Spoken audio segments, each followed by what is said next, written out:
ये है गुणों की खान एलोवेरा प्लांट। आज इस प्लांट को लगाने की बात नहीं करेंगे, आज इस प्लांट से हम लड्डू बनाएंगे। ये लड्डू पोषक तत्वों से भरपूर होते हैं। हेलो फ्रेंड्स, मैं अनीता एक बार फिर से स्वागत करती हूँ आपका अनीताज़ गैलेक्सी में। एलोवेरा पौधों के लिए तो बहुत गुणकारी है ही, क्योंकि ये नेचुरल रूटिंग हार्मोन है, लेकिन हम इंसानों के लिए भी पोषक तत्वों से भरपूर है। इसमें विटामिन्स हैं, एंटीऑक्सीडेंट्स हैं। इसको स्किन पर लगा सकते हैं, बालों के लिए यूज़ कर सकते हैं।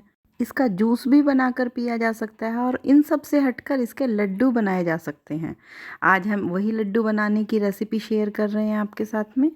एलोवेरा के लड्डू बनाने के लिए हमें सबसे पहले एलोवेरा को काट कर इसका पल्प निकालना होगा। उसके लिए हम ये सबसे पहले आपको बता रहे हैं किस तरह से एलोवेरा को काटना है। जैसे ये एलोवेरा है तो इसको हम इसकी जो लीव्स हैं ना, इनको काट लेंगे। इसकी लीव्स को काट कर इसको सीधा खड़ा करके रखना है, ताकि इसका येलो येलो जो लिक्विड है वो निकल जाए। वो खाने के लिए बिल्कुल भी ठीक नहीं होता है। उसके बाद इसको छीलना है। तो सबसे पहले इसके किनारे से हम इसकी जो कांटे होते हैं उनको काट लेंगे। चाकू से ये किनारे आसानी से कट जाएंगे, बिल्कुल किनारी से इसको काट लेंगे।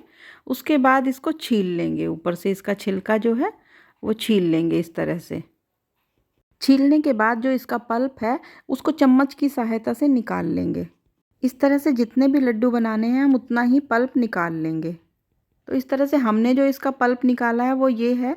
ये हमारा 2 किलो पल्प निकल आया है। बहुत सारा एलोवेरा था हमारे पास, तो उसमें से हमने ये सारा पल्प निकाल लिया है। इस सारे पल्प को अब हम मिक्सी के जार में डालकर पीस लेंगे। ये एक लिक्विड जैसा बन जाएगा पीसने के बाद।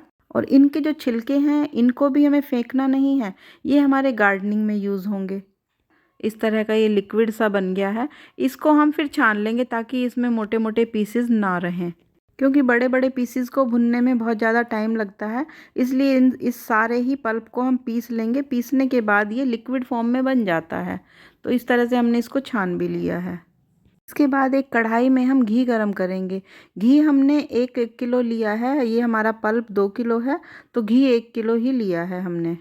हम ये लोहे की कढ़ाई में बना रहे हैं, आप किसी भी कढ़ाई में बना सकते हैं।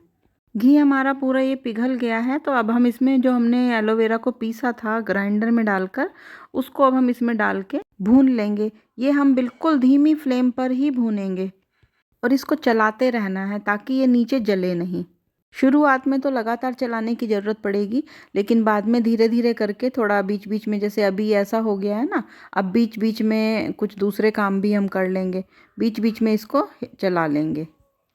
इसको भुनने में बहुत टाइम लगता है, 1.5-2 घंटा तो लग ही जाता है इसको भूनने में। ये लड्डू देसी घी में ही बनते हैं, किसी और घी में या रिफाइंड में नहीं बनाए जाते। जब तक ये एलोवेरा भुनता है तब तक हम दूसरे काम कर लेते हैं। दूसरी जगह पे हम आटा भून लेते हैं जो हमें इसमें मिलाना है। ये हमने गेहूं का आटा लिया है और इसको हमने इतना ब्राउन कर लिया है भून के, तो इसको हम निकाल लेंगे। अभी और भूनना है, क्योंकि हम बहुत सारे लड्डू बना रहे हैं 2 किलो एलोवेरा के, तो आटा भी उसमें ज़्यादा डलेगा। ये इसमें हमने और आटा डाल लिया है और इसको भी हम इसी तरह से भूनते रहेंगे। आटा हम सूखा ही भूनेंगे, उसको घी में नहीं भूनना है। इसके बाद हम इसमें जो ड्राई फ्रूट्स डालेंगे उनको भी हमें घी में भून लेना है।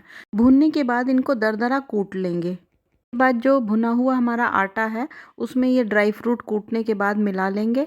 और उसके बाद जब हमारा एलोवेरा भी अच्छे से भुन जाएगा तो एलोवेरा को निकाल कर हम उस आटे में ही डाल देंगे। फिर बाद में जब वो उसको मिक्स करेंगे तो उसमें फिर वो धीरे धीरे घी भी मिलाते जाएंगे, जो जिसमें एलोवेरा को हमने भुना था। आटा जब हल्का सा ठंडा हो जाएगा तब हम उसमें बूरा मिलाएंगे। इस पूरे उसमें हम आधा किलो बूरा मिलाएंगे। उसके बाद उसके लड्डू बना लेंगे। आटा गर्म होगा तो हम उसमें तब बूरा नहीं मिलाते हैं, क्योंकि उससे बूरा पिघल जाएगा और फिर लड्डू नहीं बन पाएंगे।